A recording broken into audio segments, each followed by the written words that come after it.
So last time यहाँ तक हमने इसको सॉल्व किया था। अब सिंपली यहाँ से मैं नेगेटिव को बाहर ले लेती हूँ, तो आपके पास क्या आ जाएगा, partial A1 over partial Z into आपके पास ये पार्शियल Z कैंसिल हो गया, सो आपके पास क्या आ जाएगा, partial A1 over partial Y plus partial A1 over, I can say that, over partial Z into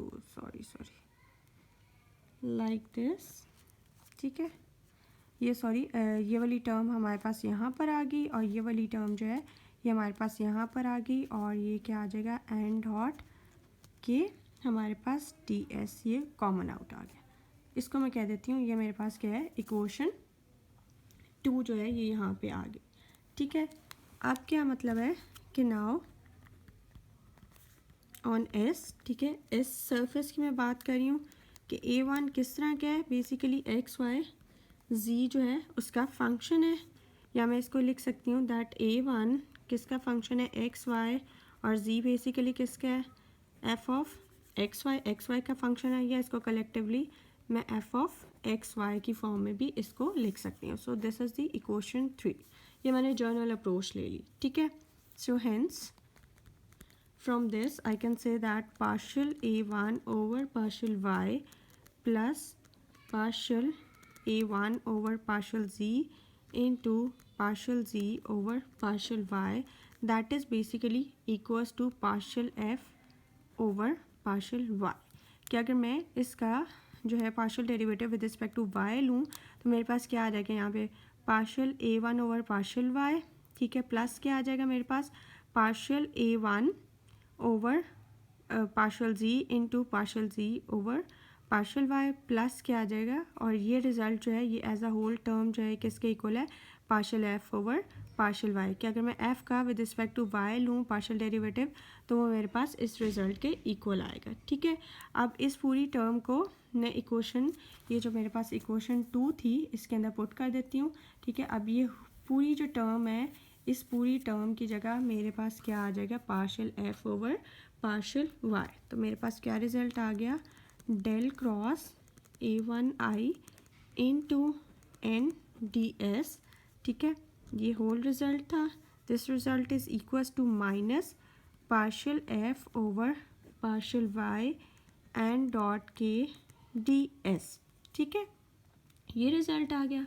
अब प्रीवियसली हम एक रिज़ल्ट जो है वो स्टडी कर चुके हैं कि मेरे पास dx dy ये किसके इक्वल है, एन डॉट के DS के, ये मेरे पास टर्म जो है ये इक्वल है, ठीक है। तो अब ये वाली टर्म की जगह मैं ये वाली वैल्यू जो है वो पुट कर देती हूँ।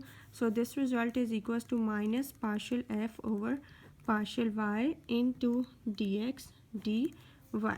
तो ये रिज़ल्ट किसके बेसिकली इक्वल है, डेल क्रॉस A1i, ठीक है, इनटू NDS, ठीक है। अब ये होल रिज़ल्ट किसके इक्वल आ गया मेरे पास, यहाँ पे double integral over the region क्या आ जाएगा, R की मैं बात कर रही हूँ, तो मेरे पास ये रिज़ल्ट आ गया।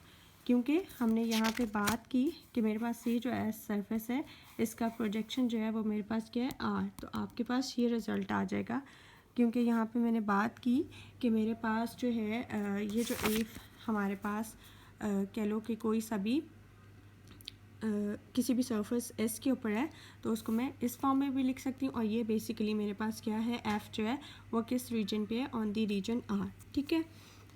तो यहाँ पे वो फर्दर जो है कि हमारे पास आर जो है वो किस तरह का प्रोजेक्शन है, projection of the S on the XY plane. तो हमारे पास जो हमने प्रीवियसली ग्रीन्स थ्योरम स्टडी किया था, तो according to the Green's theorem हमारे पास क्या रिज़ल्ट है कि ये जो आपके पास होल टर्म है तो ये किसके इक्वल आ जाएगी, line integral over the close curve मेरे पास MDX के, जो हमने उस केस में स्टडी किया था। तो इस केस में हमारे पास क्या आ जाएगा कि by the I can say that by Green's theorem I can say that कि मेरे पास ये जो रिज़ल्ट है ये किसके इक्वल है, equals to the line integral over the close curve, और यहाँ पे कर्व जो है वो किस तरह से है, गैमा। तो मैंने ये जो बात की, ठीक है, over the close curve this one, ठीक है, और वो किसके इक्वल हो जाएगा, कैपिटल FD एक्स के, ठीक है। और ये जो है गैमा, ये बेसिकली मेरे पास आर जो रीजन है इसकी बाउंड्री है, ठीक है।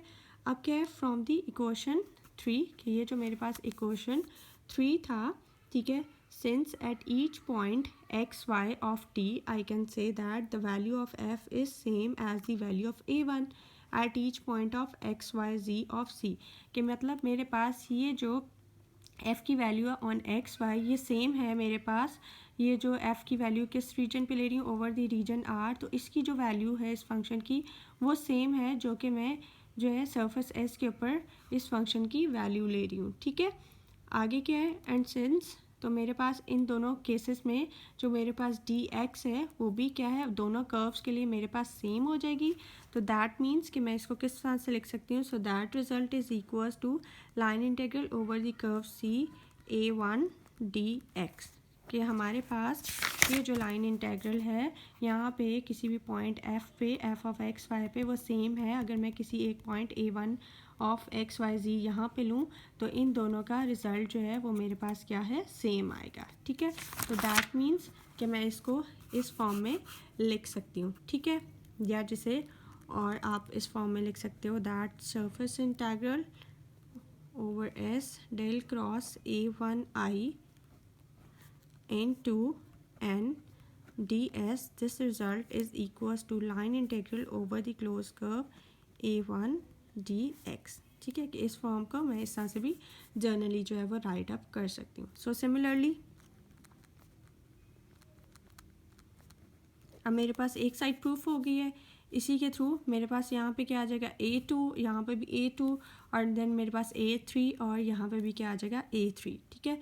सो सिमिलरली मैं इसको इस फॉर्म में लिख दूँगी कि मेरे पास क्या आ जाएगा यहाँ पे, surface integral del cross a2, अब यहाँ पे j आ जाएगा, वहाँ पे i था, dot n as it is ds, that is equals to line integral over the close curve c a2 dy।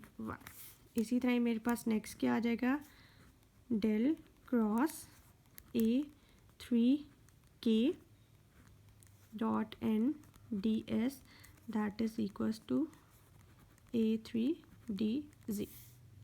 तो अगर इन सबको मैं कलेक्टिवली लिखूं तो यहाँ पे मेरे पास क्या आ जाएगा, डेल क्रॉस, सिंपली मैं a1 कह लो कि